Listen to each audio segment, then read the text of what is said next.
Hi, everyone. Welcome to the Happy Leader podcast. If you're a new or emerging leader, you might be suffering from a little bit more self doubt and stress than you're used to feeling. And new leaders shouldn't have to struggle alone to become great leaders. And that's where this podcast comes in. I am here to help you, and I really want to help you to become the leader that everybody loves. So, today we're going to talk about a topic that I find is very common with a lot of my clients, and that is setting boundaries. It's not always easy to set boundaries. Before we get into how to set boundaries, I think it's important that we're kind of on the same page. So let's answer a few questions together. What are boundaries? That's the first question. So boundaries, let's just keep it simple. Boundaries are a way for you to protect your time, your energy, and your mental health. And when you do that, when you're able to protect those three things, you're able to perform better and succeed at a higher level. And you feel better doing it. So the second question is, why aren't you setting boundaries? And there's a few reasons for this. Number one, the most common reason that I see is we want to be liked. We don't want to make waves and we don't want to make people feel bad. That makes sense, right?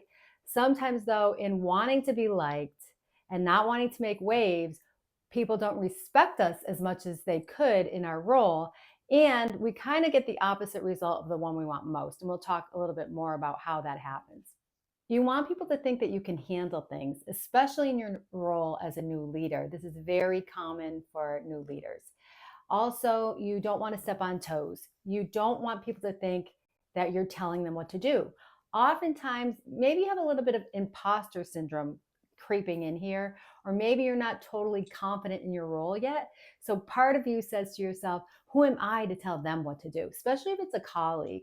Even though I see this often with people that have employees that are reporting to them, they still feel uncomfortable telling them what to do or setting boundaries. And that definitely comes from a place of not really feeling confident yet in your role. You're uncomfortable with conflict, which is very common.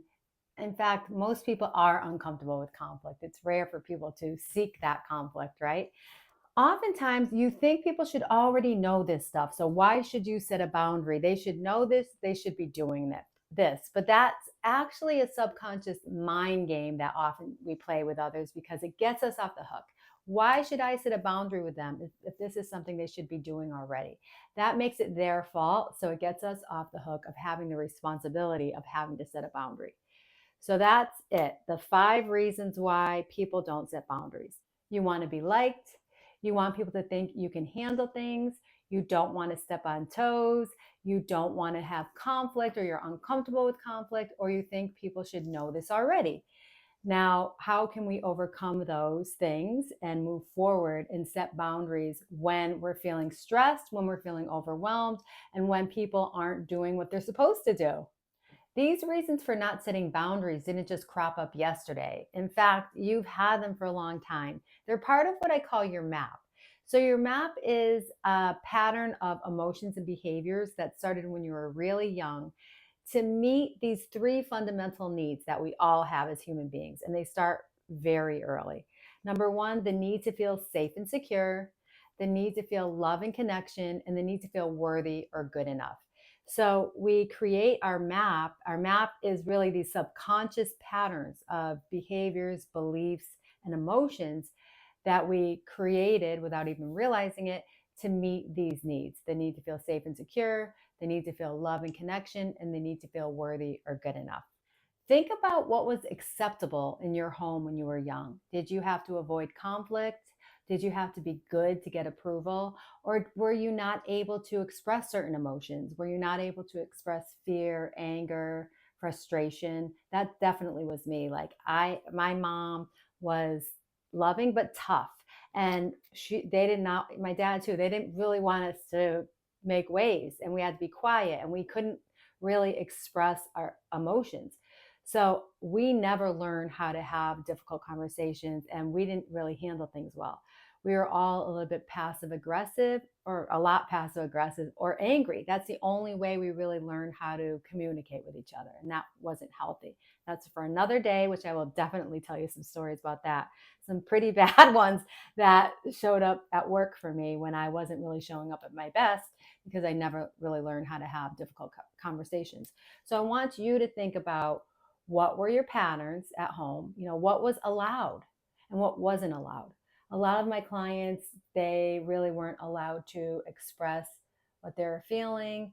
They weren't allowed, they like a big thing that I see is, in order to get approval from their parents, they had to show up in a certain way. They had to be really good in sports, or they had to be good in school, or they had to be quiet. They had to be the good little boy or girl. They had to just show up in a certain way. So just start to think about how, what your pattern was, or what was allowed in your home when you were young, how that might be impacting how you're showing up now, or your ability or your comfort with setting boundaries. I have a client named Charlene, and Charlene was overweight when she was young, and she had three brothers, and they picked on her relentlessly. And she also got picked on at school. And so she learned how to be funny to get positive attention. And in doing that, she suppressed her sad or angry emotions that she felt for being picked on, and instead performed for people. And that way she got some positive attention. So she never really learned how to speak up for herself. And it really wasn't even a possibility for her. So fast forward several years as an adult, now she's an HR leader, and she has been getting undermined by one of her colleagues. And instead of addressing this bad behavior by one of her colleagues, setting boundaries, she's been keeping quiet because she didn't want to be labeled as a bitch. That's often a common theme that I see with women leaders, which is unfortunate. And that's a whole nother podcast that we'll get to. But the bottom line is, she wasn't speaking up, even though this colleague was really demonstrating some bad behavior, undermining her several times, and she just was not speaking up. She was ready to make a change. She did not want to live this way anymore. Once she really understood her pattern from her past, she realized, wait, I don't want to be this way. I want to be a confident leader that's respected and that feels really good. She wasn't feeling good about herself. So she's doing her work to evolve her map. And for the first time the other day, I'm so proud of her. She addressed her colleagues' bad behavior, and she felt so happy, so liberated, and so confident after. And he reacted much better than she thought he would. That's another thing that comes up. A lot of times we think someone's going to react a certain way. We make a whole story in our head, but our story is just that. It's a story. We don't know how someone's going to react. We have to take care of our side of the street. And really, what someone else is thinking is none of our business, because we are not mind readers, even though we think we know how they're going to react, even if they've reacted that way in the past. When you know how to approach someone in a way that it's safe for them, you're going to be surprised by their reaction. You get a side benefit from not setting boundaries, whether that's that you don't have to risk that someone could get mad at you or judge you, or that you can make someone else the bad guy so that you don't have to get vulnerable. So next, I'm going to share the 5 C's to setting boundaries. But before you put these into practice, I encourage you to get curious about your old patterns and your side benefits. What could be keeping you from setting boundaries? A lot of us just want to be liked, and we're really uncomfortable with conflict. That makes sense. And if you're new in your role as a leader, it's very natural for you to want to show up in a way that people think you can handle what you're doing. It's really common too to have a little bit of that imposter syndrome and a little feeling that I'm not as confident as I could be in this role. But setting boundaries is a great way to start to feel more confident. So you have to kind of go first and make the move, even when you don't feel so confident.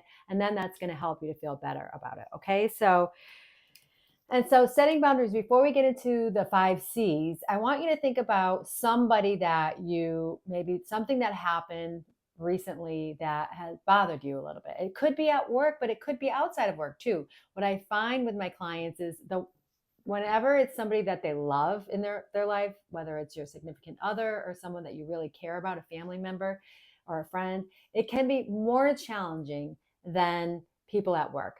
So starting to set boundaries, I really encourage you to start small. So start with somebody that doesn't have as much at stake at first, so that you can get comfortable with it, so that you can practice, and then work your way up to setting a boundary with someone that feels really hard or scary for you. Okay, so the 5 C's to setting boundaries: clarify, challenge, clean up, collaborate, and communicate. So clarify, what do we mean by that? It's simple. Clarify what you want and why. So if you need help really clarifying what's most important to you, you can listen to last week's video or last week's podcast on prioritizing. Number 2, challenge assumptions.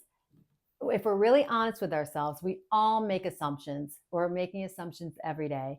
But particularly when we're trying to set a boundary or something's bothering us and we haven't set a boundary, generally, if you're honest with yourself and you sit with it for a while, you will find that you are making some type of an assumption, whether it's how they're going to act if I say something. Oh, maybe they're going to think that I'm overstepping my bounds. Maybe they're going to get mad at me.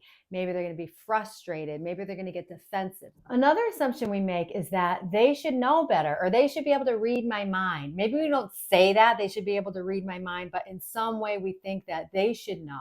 Like, why should I tell them? So that is a way of really making an assumption about what we think they should believe or know. And that's not, we don't know what they know. We don't know what they're thinking. And that's why we call them assumptions, because they're just that. And I will tell you from my experience now, over 7 years, that 9 times out of 10, our assumption is incorrect. And these assumptions that we make come from fear. Fear that someone's going to get mad, there's going to be conflict. It's just something's not going to, it's just a fear that we have, or discomfort we have with addressing something. Something's not going to go well, because remember the need I talked about with you before, the need to feel safe and secure. So whenever we're going to set a boundary and we're not comfortable doing it, what it's really comes from this feeling of, I won't be safe.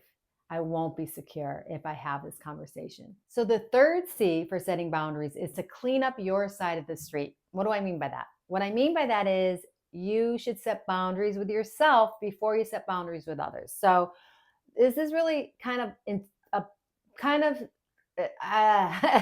this is all about having accountability to yourself, and I also talk about that in my book. So having accountability, or setting boundaries with yourself first, really comes down to doing what you say you will do.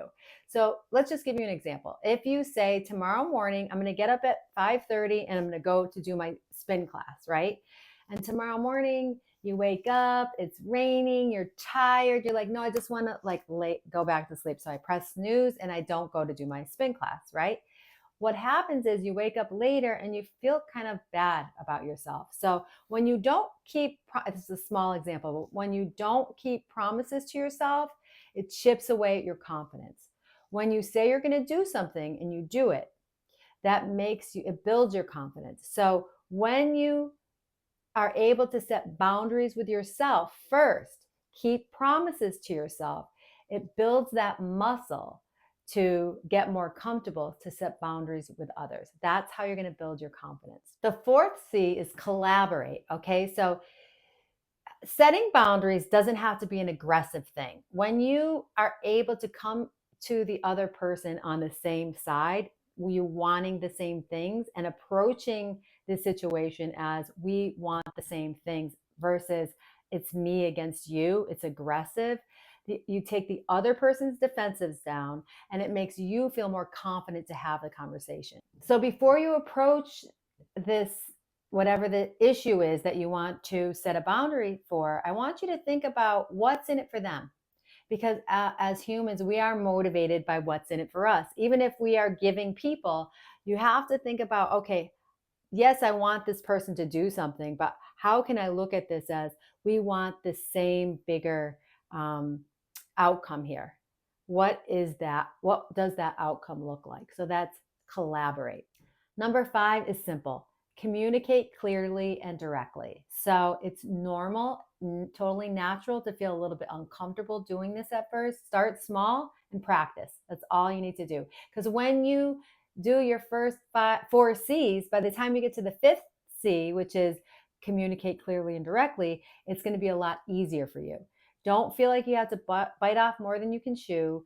Just start to set one small boundary. And I'd love for you to leave any questions or comments you have in the comment section so that I can help you if you have something in mind that you want to set a boundary this week. So that's the 5 C's to setting boundaries. So what did we really talk about today? We talked about what could be keeping you from setting boundaries. It could be that, like we said, maybe you want to be liked, maybe you're uncomfortable to say no, you're uncomfortable to put somebody, on notice because you don't like conflict. That's totally natural. But there's a way to do it where people really hear you, they feel more comfortable with you, and they trust you more, and they end up respecting you more. And the best part about it is you feel less stressed and more confident in your role as a leader. And this is going to trickle out into your personal life as well. So I'm going to leave you a link to the free new leader starter kit in the show notes so that you can kind of get started on prioritizing and then really understanding how and where you might need to set boundaries. So that's all for today. If you have questions, please leave any questions or comments in the show notes. I'd love it if you have a new leader that you know that you think this would be helpful for, if you could share, like, subscribe, anything that you think would be helpful for that new leader. And I am so happy to have you here, and I will see you next week. Bye, guys.